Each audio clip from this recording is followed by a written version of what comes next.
नाम धोके हम के सुदामा कहता, आ मालावा के बेटा मामा मामा कहता। नाम धोके हम के सुदामा कहता, आ मालावा के बेटा मामा मामा कहता।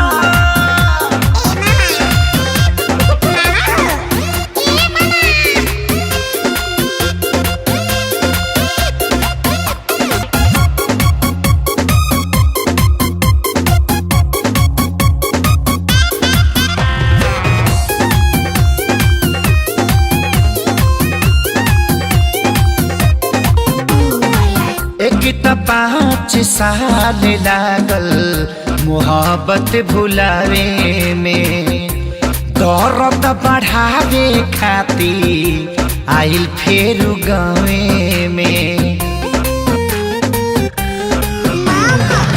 एक त 5 साल लागल मोहब्बत भुलावे में, दर्द बढ़ावे खातिर आइल फेर गावे में। मन करे खाली जहां हमरा पर टूटल बा कहर, अपना माई के उ सोना हमके तामा कहता।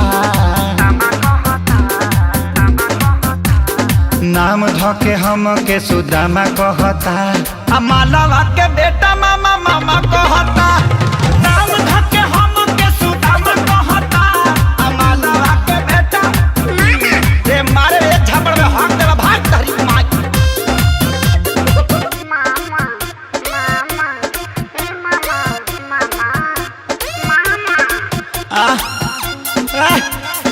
करे ते पैदा भइल बड़ी हमरा के डिस्टर्ब करे खातिर भग भग गया यहाँ से।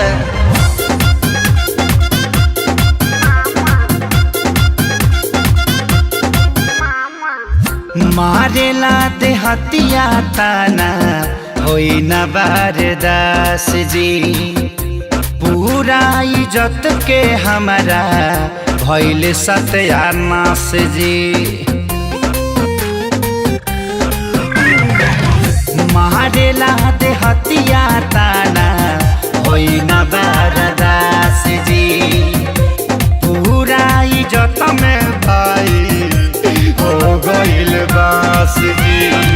कैसे मिलाई हम न रहिले रातो दिन घर, खेसरिया के फाटल पाए जामा कहता। नाम धोके हम के सुदामा कहता, आ मालावा के बेटा मामा मामा कहता। नाम धोके हम के सुदामा कहता, आ मालावा के बेटा मामा मामा कहता। जाए बेटा तनी सा गलती हो गई न तो पापा कहतीस।